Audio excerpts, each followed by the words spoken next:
나한테 잘 봐놓고 쓰나미를 못 피했네. 자, 오늘 경기도 한번 가보도록 하겠습니다. NBA 3경기 포함해서 축구 5경기 정도 이렇게 한번 가보도록 할게요. 자, NBA 먼저 가보도록 하겠습니다. 오늘은 준하님 어서오세요. 자, 토론토 대 필라델피아. 이제 지금 시리즈 자체는 필라델피아가 리드를 하고 있습니다. 3대 0으로 1, 2, 3차전을 다 잡았다가 4차전, 5차전을 내주면서 NBA를 그래도 좀 좋아하시는 분들은 이제 닥 리버스 감독에 대해서 많이 아실 거예요. 시리즈를 유리하게, 필라델피아 감독이 닥 리버스인데 시리즈를 유리하게 이끌고 있을 때 가장 많이 역전패를 당한 감독이 닥 리버스예요. 근데 아직까지 3대 0을 뒤집은 적은 NBA 역사상 없어요.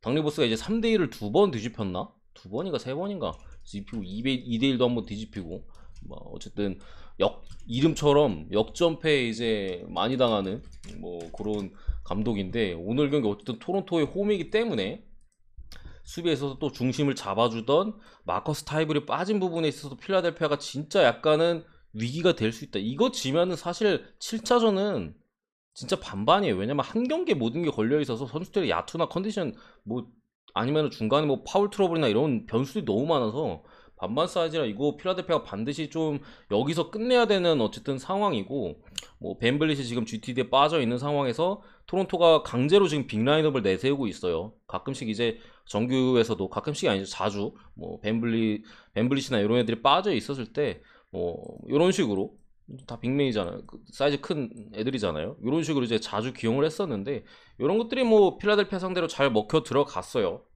엠비드나 뭐 제임스 하든의 턴오버를 많이 유발시키면서 토론토가 속공으로 재미를 많이 보고 있습니다. 그 부분에 있어서 이제 아무래도 엠비드의 컨디션이 좀 떨어져 있고, 뭐 하든 같은 경우도 사실 한창 좋았을 때보다 뭐 돌파나 뭐 이런 것들도 잘 안 되고 3점도 잘 안 들어가요. 오픈도 많이 튕기더라고요, 최근에는. 그런 식에서 이제 에이스들이 고전하다 보니까 토론토가 2경기 연속으로 이제 잡아갔었는데,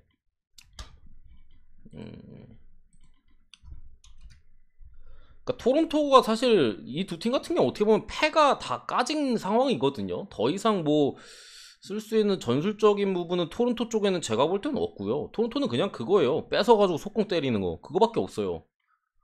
그러니까 필라델피아가 하든이나 엔비드 쪽에서 계속 턴오버 나오면서 토론토가 빠르게 속공, 왜냐면 지공이 안 돼요. 토론토는 기본적으로 3점도 안 되고 지공에 있어서 효율이 많이 떨어지다 보니까 필라델피아 턴오버를 뭐 삼아서 트랜지션 상황이 아무래도 백코트를 하는 상황이다 보니까 수비적으로 완전히 갖춰지지 않았잖아요. 근데 필라델피아는 다 크고, 아니 토론토는 지금 다 빅맨에다 빠른 애들이 많고, 그러다 보니까 속공에서 이제 재미를 보고 있는데, 그런 부분에 있어서 필라델피아가 어떻게 대처를 할지가 좀 관건인데, 어쨌든 간에 저는 요 경기는 일단은 필라델피아 사이드로 봅니다. 딱 말씀드리면은 솔직히 안 건드는 게 맞아요. 이런 경기는 안 건드는 게 맞거든요. 뭐가 나와도 전혀 이상하지가 않아요, 흐름상으로.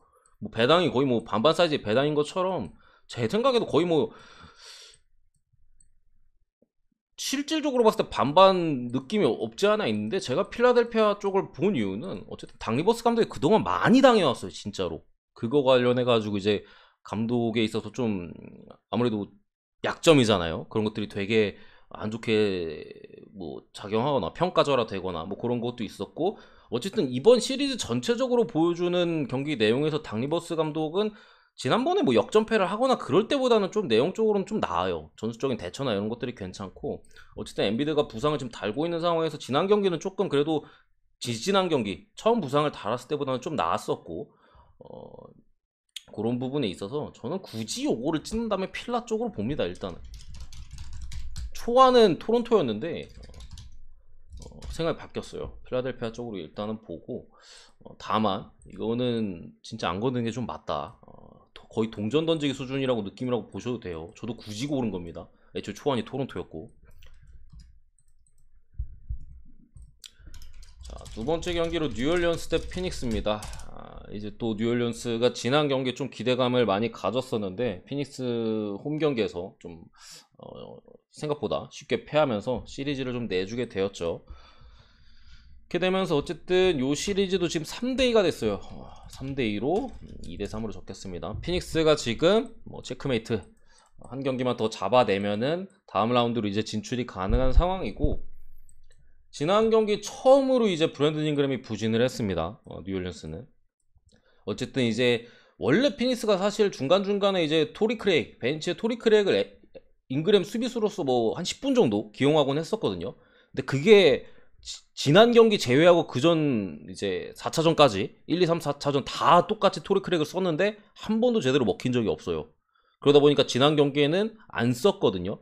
그런 부분에 있어서 엔비디가 부진했다는 점, 그러니까 다른 방법을 선택해가지고 엔비디가 부진했다는 점에서 조금 더 의미가 있을 수 있을 것 같고, 가장 큰 문제는 CJ 맥컬럼이에요. 원래 좀 사실 뭐 릴라드나 맥컬럼이나 약간 주사위형이잖아요. 들어갈 때는 진짜 던지면 들어가는데 안 들어갈 때는 진짜 끝도 없이 안 되는데 계속해서 좀 안 좋은 야투감을 보여주고 있다. 그러니까 맥컬럼이 부진하면 뉴올리언스가 어려울 수밖에 없는 게, 라인업을 보세요. 3점을 던질 수 있는 선수가 많지 않아요. 물론 던질 수 있습니다. 던질 수 있어요. 근데 중요한 뭐 클러치 상황이나 뭐 아무튼 전체적으로 봤을 때 시도 자체를 잘 안 하는 선수들이거든요. 슛감도 많이 떨어지고 샤프스터로 슈터로 볼 수 없잖아요. 뭐 벤치를 봐도 똑같습니다. 뭐 던질 수 있는 선수들이 많이 없어. 디본테 그럼 슛감 마탱이 같고요. 그 밖에 다른 선수들도 그나마 뭐 알바라도 중간중간 조금씩 넣어주긴 하는데 애초에 상점이 그렇게 장점인 선수는 아니에요. 물론 크리스 폴을 알바라도 같은 경우 이제 클러치나 사커트나 이렇게 나와가지고 잘 막아주는 모습은 있습니다만, 어쨌든 그런 외곽에 있어서 뉴올리언스가 지금 고민이 많다. 이렇게 되니까 지난 경기에서는 피닉스가 조금 더 페인트 존을 지키는 수비를 했어요. 그런 부분에 있어서 잉그램이 부진했다는 것도 의미가 있고, 여기서도 그러니까 전체적으로 제 생각에는 추는 지금 일단 기울었다고 생각을 하고요. 점점 이제 경기를 치를수록 피닉스가 뉴올리언스에 대한 해법을 찾아가고 있는 것만은 분명합니다. 뭐 외곽에 대한 좀 외곽에 있어서 좀 내주더라도, 슈팅 찬스를 내주더라도 어차피 안 던져요, 잘. 잉그램이나 맥컬럼 제외하고는 잘 안 던지거든요. 그러다 보니까 그런 식으로 페인트 존을 좀 강화하다 보니까 잉그램의 미드레인지나 뭐 그런 부분에서 좀 고전하고 있고, 맥컬럼의 돌파 마찬가지고요. 발란슈나스가 그나마 분전하고 있습니다만 힘이 좀 모자른 모습이고, 어쨌든 피닉스 같은 경우 지금 부커가 빠져있는 상황에서 다른 선수들의 활약이 중요하다고 제가 분명히 말씀드렸어요. 폴이나 뭐 에이튼 말고는 다른 선수들의 활약도가 조금은 미지근했었거든요. 근데 지난 경기 드디어 미칼 브리치스가 공격과 수비 모두에서 완벽한 모습을 보여주면서 다른 애들이 터지면 사실 뉴올리언스가 못 이겨요. 어쨌든 미칼 브리치스가 그런 모습을 보여줬었고, 제이 크라우더가 이번 시리즈에서 3점 야투가 10%인가? 총 따졌을 때 3차전까지는 아예 3차전까지인가 2차전까지인가 아예 성공을 못해서 3점을 애초에 3점을 많이 던지는 선수인데, 윙이다 보니까.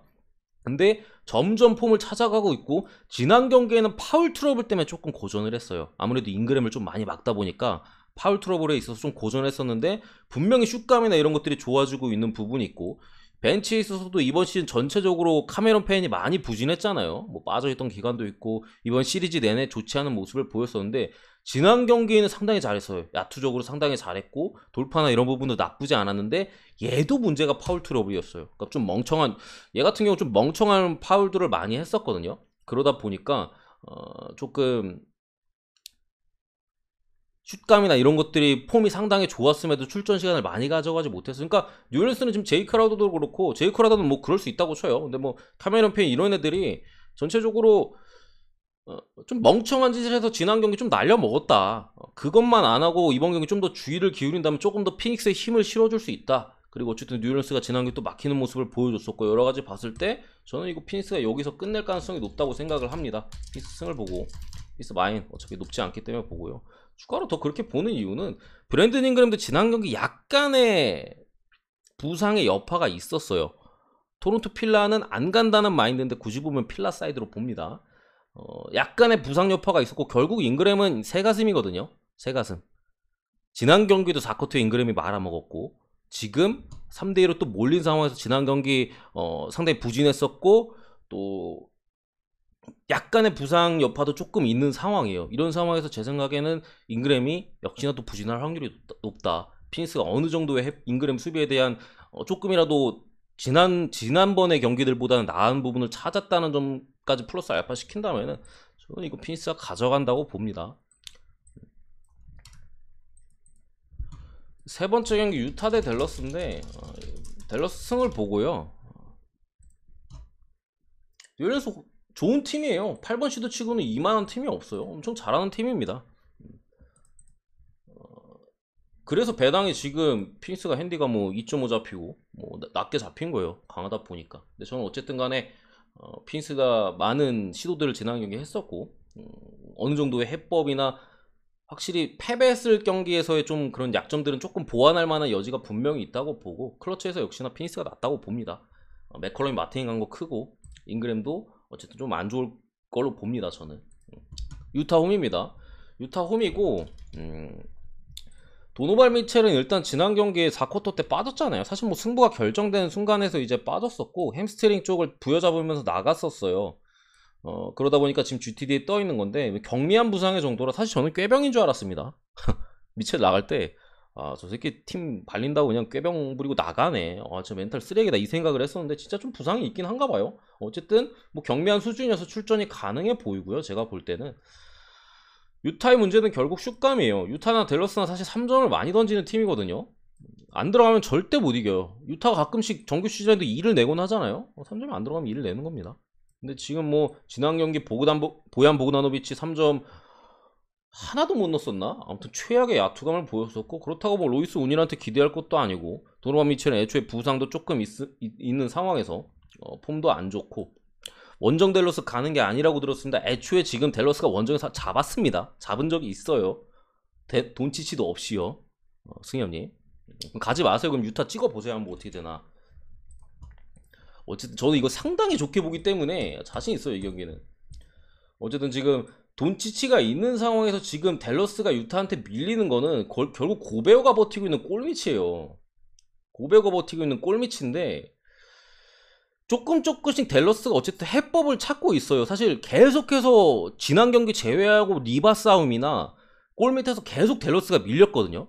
그래서 유타가 뭐 야투감이 별로 안 좋은데도 좀 비등비등하게 가거나 뭐 잡거나 이런 사이즈가 나왔다는 건데 뭐 언더의 선택지도 저는 있다고 생각합니다. 지금 뭐 플레이오프 계속 언더잖아요. 어쨌든 그런 리바 싸움에서 사실 지금 유타 같은 경우는 고베어 말고는 다 작아요. 댈러스 같은 경우 사실 돈치치가 빠졌을 때 제일런 브론슨이 들어오잖아요. 그러다 보니까 조금 높이가 낮아지는데 돈치치가 저러면서 조금 더 높이에 있어서 높아진 부분이 있고 결국 파웰이 그냥 리바 싸움을 안 하고 공이 튀면은 그냥 탭을 해버립니다. 탭을 해버려요. 그러니까 쳐냅니다. 그냥 다른 애들 리바 싸움 하라고. 애초에 신장에서 밀리기 때문에 지가 잡으려고 하면 못 잡거든요.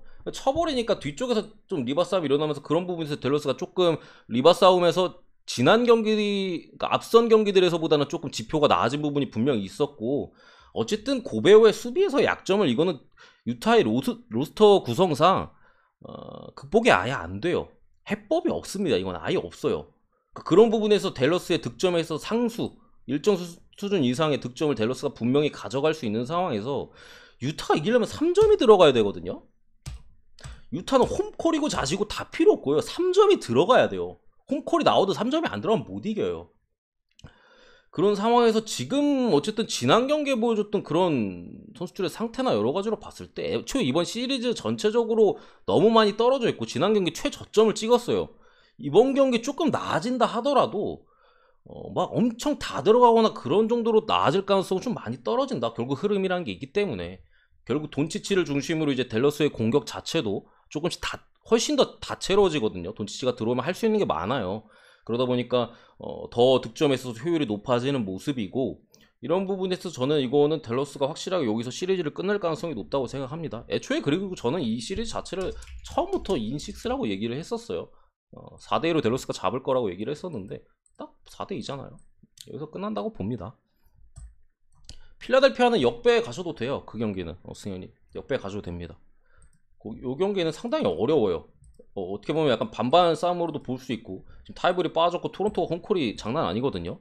그런 상황에서 결국 토론토한테 유리한 건 약간 하드콜이에요. 그러니까 파울을 잘 안 부는 좀 빡빡하게 부는 빡빡하게 수비를 해도 잘 안 부는 콜이 나오면은 이 필라델피아가 턴오버 많이 하면 또 지난 두 경기처럼 이게 토론토의 속공 비율이 높아지고 패배할 수 있어요. 그런 그림이 있긴 한데 저는 그래도 필라 쪽을 일단은 보긴 한 겁니다. 누가 우승 후보요? 댈러스 우승 후보요? 저는 댈러스 우승 후보는 아니라고 생각합니다. 우승 후보는 보스턴이라고 생각합니다. 보스턴이 좀 강력한 우승 후보지 않나 지금. 어쨌든 이 정도로 하고요. 선생님 제가 좀 화를 내서 죄송합니다. 사람이 잠을 못 자면은 뭐라 그러지? 예민해진다고 하잖아요. 오늘 좀 예민해가지고 잠을 못 자서.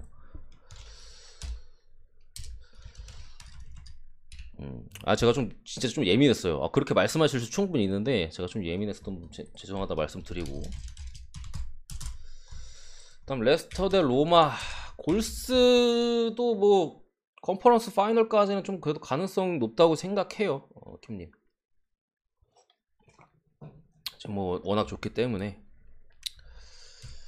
저도 인터밀란 때문에 스트레스 좀 많이 받아가지고 아침에 추가로 가서 먹어서 다행이지. 진짜 열이 받아가지고 경기 끝나자마자 아마 제가 멤버십 게시판에 올렸을 거예요. 열 받아가지고 아침에 NBA가 좋아 보였거든요. 그래가지고 피오렌티나 부르는 것도 좀 그랬는데 그래서 그냥 다시 가가지고 먹어서 좀 괜찮았고. 골스 많이 못했죠. 오늘 애초에 덴버가 거의 잡을 뻔했어요. 덴버가 잡을 뻔했는데 뭐 막판에 어떻게 이겼어요. 저도 사실 엄청 쫄면서 봤는데 애초에 저는 뭐 골스 일반 승 받고 오반은 부러졌고 뭐 그랬기 때문에 일단 레스터 대 로마 먼저 가겠습니다. 결장자 같은 경우에는 요런 느낌입니다. 불투명이고 바디가 벤치. 은디디 버틀랜드는 계속해서 빠지고 있었고 뭐 에반스 수마레 정도 불투명이 좀 떠있는 것 같아요. 그리고 벤치래. 이렇게 적어야겠다. 바디 같은 경우도 지난 경기 에스턴 빌라전에 복귀를 해서 뛰었잖아요. 근데 어쨌든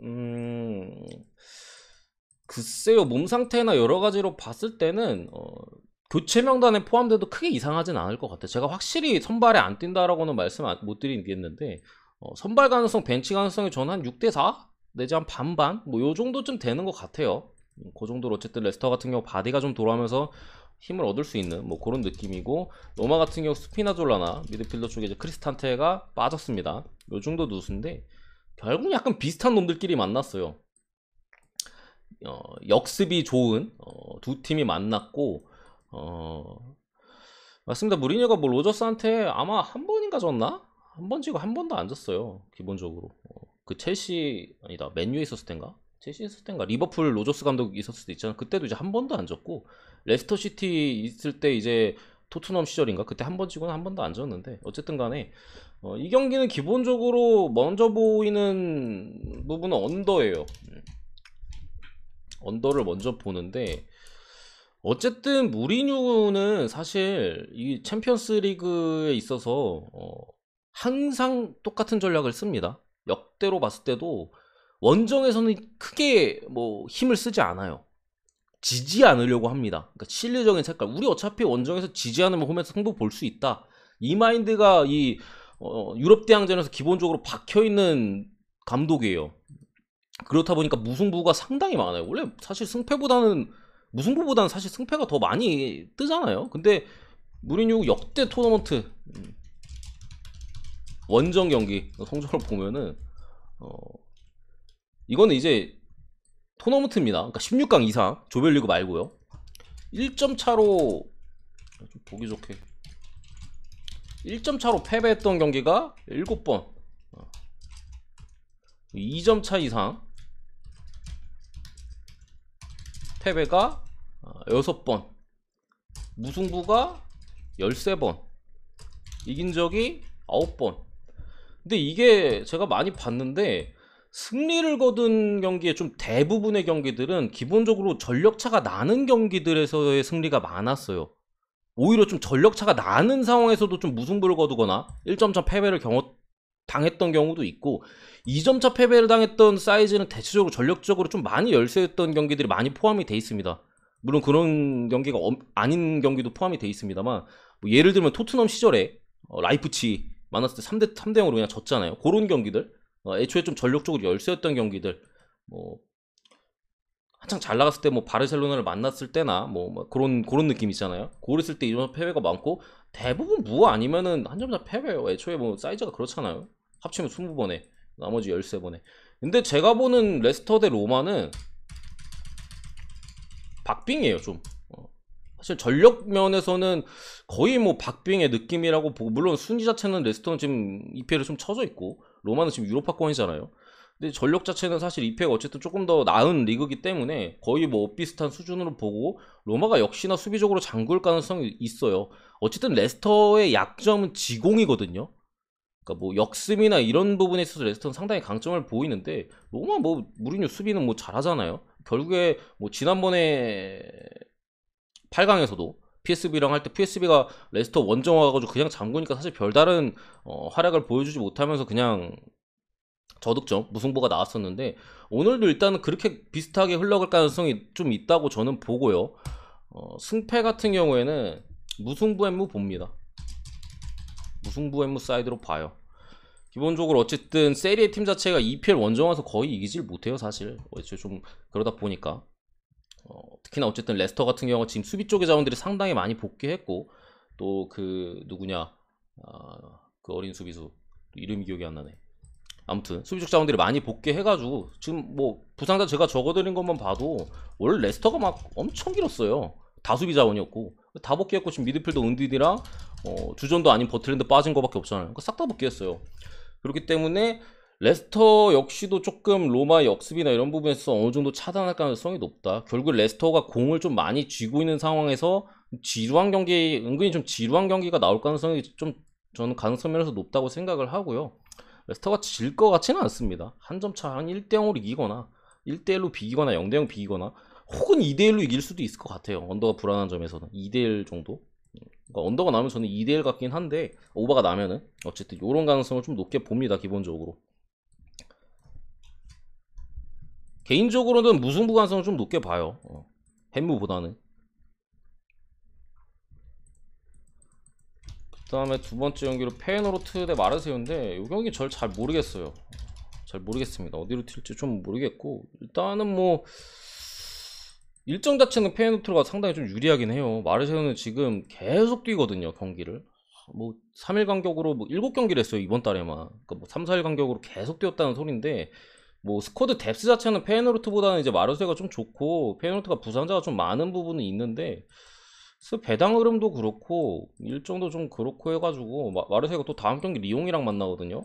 근데 어쨌든 뭐 챔스 자리는 뭐 거의 유력한 상황이긴 합니다만, 어쨌든 리그도 이게 페노르트 한 이 경기 치르고 한 6일 정도 후에 하는데, 마르세유는 이제 3, 4일 후에 또 리그도 바로 들어가서 글쎄요. 이거 솔직히 그냥 찍는다면 프렌이 맞다고는 생각하는데, 저는 그냥 좀 그래가지고 일단은 패스를 했습니다. 일단 근데 프렌 쪽을 보긴 합니다. 라이프치 승을 보고요. 마인승 볼게요. 이건 뭐 분석 안 하겠습니다 여러분들.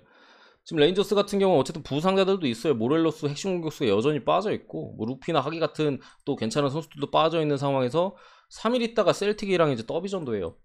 3일 있다가 3일인가 4일인가, 그러니까 셀틱이랑 이제 스코틀랜드 리그 이제 올드펌이라고 또 더비, 유명한 더비잖아요. 바로 또 그 경기가 들어가고, 지난번에 한번 졌었기 때문에 요번에는 또 그 경기를 신경 안 쓸래 안 쓸 수가 없고, 라이프치히 같은 경우도 계속해서 좀 홈에서 뭐못 이기는 모습을 보여줬었는데, 뭐 레인저스 정도는 잡을 수 충분히 일반 정도 충분히 한다는 생각이 있습니다.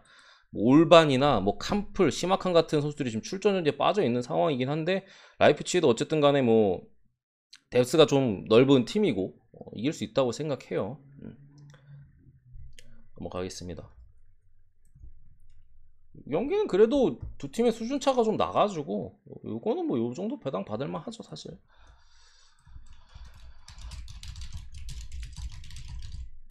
웨스트햄 대 프랑크푸르트고요. 지금 웨스트햄 같은 좀 고민이 있어요. 디오프 그리고 주마가 이제 수비 쪽에 빠져 있고, 오구보나가 불투명인가? 뭐 이렇게 좀 돼 있는 것 같은데, 주마가 불투명인가? 어쨌든 그러니까 수비 쪽 지금 센터백들이 많이 빠지다 보니까 사실 조금 뭐 고민이 있어요. 측면투 자원을 이제 중앙 수비수를 좀 기용하는 모습을 뭐 지난 첼시전에도 뭐 보여주거나 막 그랬었는데, 어쨌든 중앙 수비수에서도 조금 빠진 부분이 수비 쪽에 어쨌든 불안함은 분명히 있다. 숫자가 없어요. 숫자가 돌렸어야 되는 상황이어서 그런 부분에 있어서 좀 불안함이 있는 웨스트햄이고, 프랑크푸르트는 지금 핵심이 빠졌어요. 야키치랑 이제 은디카가 출전 정지로 빠지는데, 예, 중앙 수비수고요. 중앙 미드필더인데, 얘는 뭐 기본적으로 골 넣는 수비수예요.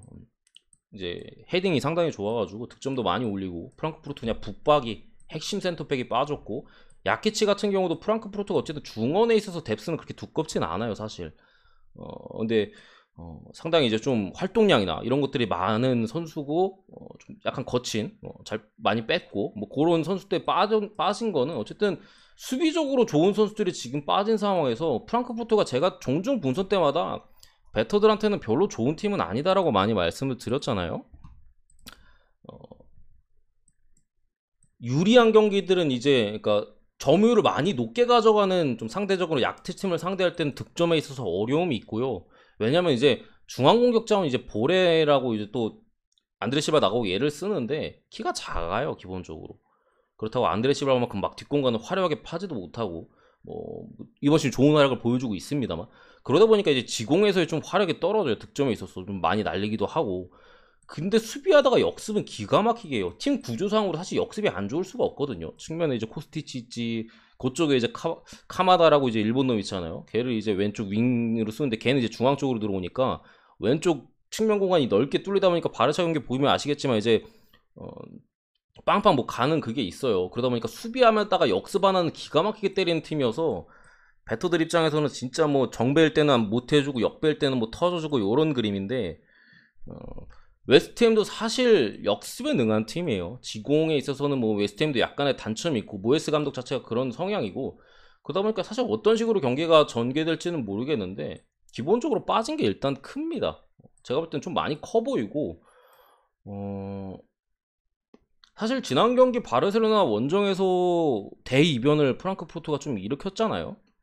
근데 어쨌든 그 부분에 있어서는 저는 상성도 좀 무시 못한다고 생각을 해요. 말씀드린 대로 프랑크푸르트가 이제 바르셀로나 같은 팀을 상대로는 사실 좀 강점을 보여줄 수 있는 부분이 분명히 많거든요. 역습이 뛰어나고, 잠갔을 때 이제 수비가 잘 되기 때문에 그런 부분에 있어서 또 좋았었고, 그리고 그 부분에 있어서는 이제 또 사비 감독도 인터뷰를 했는데, 그때 프랑크푸르트 원정 관중이 3만 명이었어요. 누캄프에. 솔직히 말이 안 되거든요. 원정 관중이 3만 명 거의 없는 사이즈인데, 그래가지고 뭐 그거 관련해가지고 사비 감독이 이제 그 인터뷰도 안 좋게 얘기를 하고 뭐 했었는데, 오늘 경기는 프랑크푸르트 관중이 5천도 안 됩니다. 3천인가? 또 웨스트햄이 어쨌든 홈에서의 관중이나 뭐 환호나 이런 것들이 상당히 이제 관중들도 거칠고 훌리건이잖아요.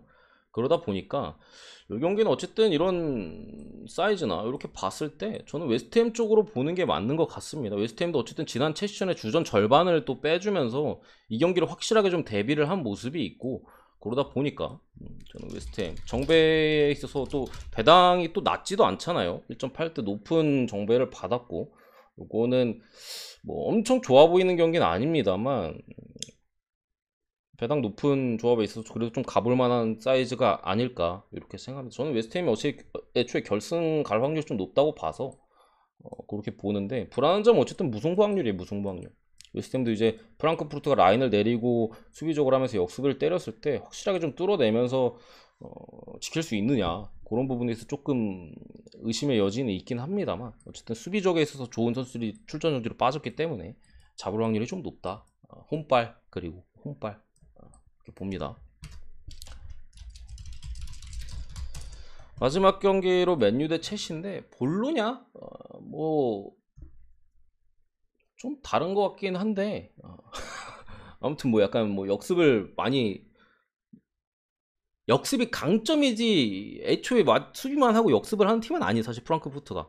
그러니까 그러한 상황에서 잘할 수밖에 없는 팀인 건 맞는데, 약팀 상대로 이제 가둬놓고 패잖아요. 골을 못 넣어서 그렇지. 약간 좀 다른 뭐 같긴 한데 애초에 뭐 아무튼 그렇습니다. 맨유 같은 경우 포그바, 뭐 카바니, 루크쇼, 제이드 산초가 이번 경기 못 나오고요. 프레드, 완비사카가 불투명, 상당히 좀 좋은 자원들이 많이 빠졌죠. 특히나 이제 뭐 프레드가 계속해서 빠지고 있는 상황이고, 산초나 루크쇼, 뭐 포그바는 없어도 되고요. 뭐 좋은 자원들이 지금 많이 빠져있는 맨유가 되겠고, 첼시 같은 경우 미드필더 쪽에 코바시치나 뭐 측면 윙백 자원인 벤치레, 오도이, 바클리, 리디거나 뭐 리스 제임스, 크리스텐센이 불투명 떠 있는데, 얘는 밑에 설명이 불투명. 리디거나 리스 제임스는 제 생각에는 나올 가능성이 좀 그래도 높다고 일단은 봅니다. 어쨌든 간에 사실 최근에 어떤 분위기적으로 봤을 때는 맨유는 찍기가 좀 솔직히 힘들어요. 뭐 아스날이나 뭐 리버풀 상대로 원정에서 그냥 뭐 개판 깨졌던 사이즈고 홈에서 노리치마저도 간신히 잡았었고 전체적으로 이제 선수단 내부적으로 문제도 있어 보이고요. 뭐 감독이나 이런 부분에서 좀 대드는 선수나 뭐 열심히 안 뛰는 선수 이런 선수들도 좀 있다는 얘기들도 나오고 있고 물론 그런 선수들은 애초에 출전을 잘 안 시킵니다. 그런 상황이에요. 맨유가 지금 팀 전체적으로 분위기가 많이 안 좋은 상황이고 첼시 같은 경우도 사실 지금 리그에 있어서 동기부여는 좀 많이 떨어졌어요. 왜냐면 첼시는 챔스가 상당히 좀 유력하거든요. 사실 뭐 밑에 아스날이나 토트넘, 뭐 맨유도 지금 사실 챔스는 좀 어렵고 뭐 그 두 팀이 경쟁하고 있는 상황이고 첼시는 이미 승점 차이를 어느 정도 좀 넉넉하게 벌려놨기 때문에 나머지 경기에서 뭐 와포드 같은 팀들만 좀 잡아줘도 챔스는 3위 자리는 지킬 수 있는 확률이 상당히 높아요. 그렇기 때문에 지금 리그에서 뛰는 거 보면 약간은 좀 처지는 일정도 빡세고 했다 보니까 그런 상황이고 코바시치 같은 좀 미드필더 쪽에 로테이션 돌려줄 자원들도 지금 좀 빠져있는 부분 일정에서도 첼시가 훨씬 빡세고 맨유가 그리고 두 번 원정에서 얻어 맞았잖아요. 어쨌든 홈이고 그리고 공교롭게도 두 팀이 만났을 때 제가 오늘 이거 좀 급하게 오느라고 데이터 자료를 준비를 못했는데 맨유가 아무리 안 좋아도 첼시 상대로는 잘 안 져요. 진짜 경기를 봤을 때 제가 그때 뭐 경기 상황이나 이런 것들도 좀 찾아보려고 했는데 그러니까 되게 메뉴가 안 좋은 흐름일 때 첼시만 만나면 안 집니다. 잘 안 져요. 물을 캐거나 아니면 귀신같이 이겨버리거나 뭐 이런 사이즈고 투엘 감독이 오고 나서도 첼시가 맨유를 못 이겼어요. 무승부를 연속으로 캤었고 배당이 높은 것도 솔직히 쎄하고 첼시도 어쨌든 체력적으로 상당히 지쳐있는 상황에서 지난 아스날과의 경기에서도 어쨌든 간에 사실 왼쪽 측면에 마르코스 알론소가 어, 그때 당시 이제 흐름이 상당히 안 좋았던 부카요 사카한테 좀 많이 털렸었거든요. 그러면서 첼시가 좀 아스날한테 유효타를 좀 많이 맞았었고 맨유의 공격에서도 어쨌든 그나마 좀 활발한 놈이라고 보면 산초가 빠진 상황에서 엘랑가인데 엘랑가가 오른쪽이에요.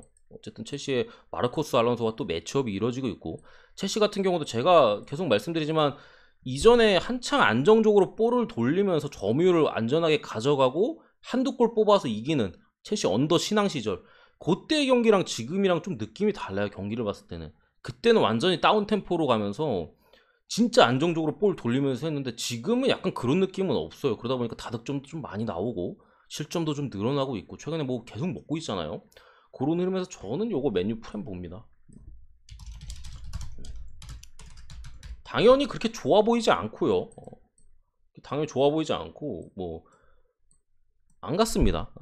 안 건드렸어요. 그러니까 안 건드린다는 느낌의 이제 맨유 프렌이고 생각보다 좀 불안해 보인다.